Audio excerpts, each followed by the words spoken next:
Ijarah is an important concept in Islamic commercial jurisprudence. It essentially refers to a lease or hire contract. The primary purpose of an Ijarah contract is to transfer the usufruct, which means the benefit or the right to use an asset, to another party. This transfer is for a specific agreed-upon period. In return for this right to use the asset, the lessee pays a predetermined rent or wage to the lessor. Ijarah allows individuals and businesses to benefit from assets they do not own. This framework is designed to be fair and transparent for all parties involved in the transaction, ensuring clarity from the outset. It is crucial to understand the key differences between Ijarah and a sale, known as bay in Arabic. In a bay contract, the actual ownership of the asset, along with all its associated rights and responsibilities, is permanently transferred from the seller to the buyer. However, in an Ijarah contract, this is not the case. Only the right to use the asset, or its usufruct, is transferred to the lessee for the agreed duration. The lessor, who is the owner of the asset, retains the full ownership throughout the lease period. This distinction is fundamental to understanding how Ijarah operates within Islamic financial principles and its practical applications. Several key concepts underpin a valid Ijarah agreement. The leased asset itself, known as the ayn, must be clearly identified and must be something that can be used without being consumed. The rent, or ujra, must be known and agreed upon by both parties before the contract begins. The period of the lease, referred to as the muddah, must also be clearly specified, leaving no ambiguity. Finally, the contracting parties, the lessor, mujir, and the lessee, mustajir, must be legally capable of entering into such an agreement. Clarity in all these elements is paramount to prevent disputes and ensure the contract is valid under Sharia. The significance of Ijarah in Islamic finance cannot be overstated. It provides a robust Sharia-compliant alternative to conventional leasing arrangements. Conventional leases often involve interest, or riba, which is strictly prohibited in Islam. Ijarah, on the other hand, is structured to avoid riba by focusing on the real utility of an asset. It promotes ethical and equitable transactions, ensuring that financial dealings are based on tangible assets and services, rather than speculative or interest-based mechanisms. This makes Ijarah a cornerstone of many Islamic financial products offered by institutions around the world, supporting economic activity in a permissible manner. Every valid Ijarah contract is built upon four essential pillars, known as arkan in Arabic.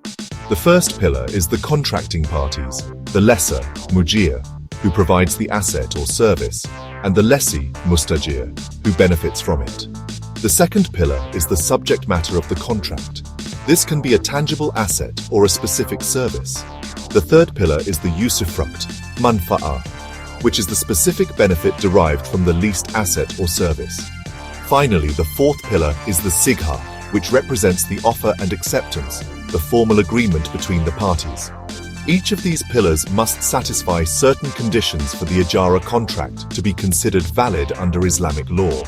The conditions for the contracting parties are quite specific. Both the lessor and the lessee must possess the legal capacity to enter into contracts. This typically means they must be adult, sane, and capable of making rational decisions. Furthermore, free consent from both parties is an absolute requirement. Neither party should be coerced or unduly influenced into agreeing to the terms of the Ijarah. This ensures that the contract is entered into willingly and fairly. The ability to understand the terms and implications of the lease is also essential for both the lessor and the lessee, upholding the principle of mutual satisfaction. There are two primary types of Ijarah contracts recognized in Islamic jurisprudence. The first is Ijarah for assets, also known as Ijarah al-ayan. This type of Ijarah involves the leasing of tangible assets. Examples include leasing a house for accommodation, a car for transportation, or machinery for industrial use. For such a contract to be valid, the asset itself must be clearly identifiable and in a usable condition. The rent for the asset must be clearly specified in amount and payment terms. The lessor retains ownership and thus responsibility for major upkeep, while the lessee enjoys the benefits of using the asset. The second main type is Ijarah for services, often referred to as Ijarah al-ashkas or Ijarah al-amal. This involves hiring an individual for their labor, skills, or expertise. For instance, one might employ a builder to construct a wall, hire a teacher for tuition, or engage a consultant for professional advice. In this type of Ijarah, the nature of the work to be performed must be clearly defined. The duration of the service or the specific task to be completed needs to be specified. Importantly, the wages or remuneration for the services must be agreed upon by both the employer and the employee or service provider before the work commences. A significant development in modern Islamic finance is Ijarah Muntahiyah bi Tamlik, often abbreviated as IMBT. This is a special type of lease contract which concludes with the transfer of ownership of the leased asset from the lessor to the lessee. It combines the features of a lease with an eventual sale or gift.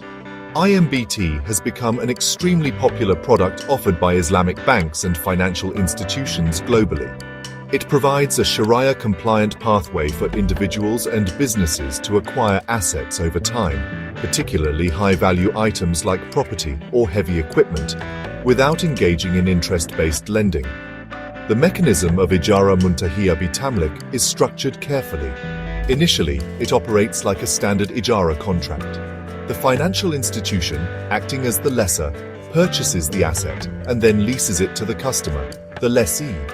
The customer makes regular lease payments, rent, throughout the agreed lease period. The distinctive feature of IMBT is what happens at the end of this lease term. Upon completion of all lease payments, the ownership of the asset is transferred to the lessee.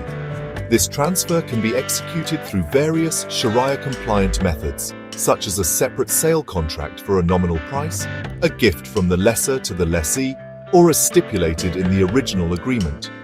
Let us consider a practical example of IMBT in the context of property financing. Suppose an individual wishes to buy a house, but wants to do so in a Sharia-compliant manner. An Islamic bank might purchase the desired house. The bank then leases this house to the individual for a specified term, say 20 years. The individual, now the lessee, pays monthly installments to the bank. These installments constitute the rent for living in the house. At the end of the 20-year lease period, and provided all rental payments have been made, the bank will then transfer the legal ownership of the house to the individual, often for a token sum or as a pre-agreed part of the final payment. The relevance of Ijarah Muntahiyah bi Tamlik in contemporary Islamic banking is immense. It effectively addresses the modern need for asset acquisition financing, particularly for long-term assets. It allows Muslims to purchase homes, vehicles, or business equipment without resorting to conventional mortgages or loans that involve interest, riba. This financial product skillfully bridges the gap between traditional Islamic contractual principles and the demands of modern economic life. By facilitating asset ownership through a permissible leasing structure, IMBT plays a vital role in the growth and accessibility of Islamic finance, ensuring adherence to divine guidelines while catering to practical needs. In an Ijarah contract, both the lessor and the lessee have specific responsibilities and liabilities. The lessor, also known as the mujir, is primarily responsible for the major maintenance of the leased asset. This means that any significant repairs or upkeep required to keep the asset in a usable condition, arising from normal wear and tear or inherent defects, fall upon the lessor. The lessor must also ensure that the asset is delivered to the lessee in a state that allows for its intended use. Importantly, the risks associated with ownership, such as total loss or destruction of the asset not caused by the lessee's negligence, remain with the lessor. Conversely, the lessee, or mustajir, also has clearly defined liabilities. The lessee is responsible for the appropriate and careful use of the leased asset, as agreed in the contract. They are typically responsible for routine minor maintenance that arises from usage, such as keeping a rented property clean or changing a light bulb.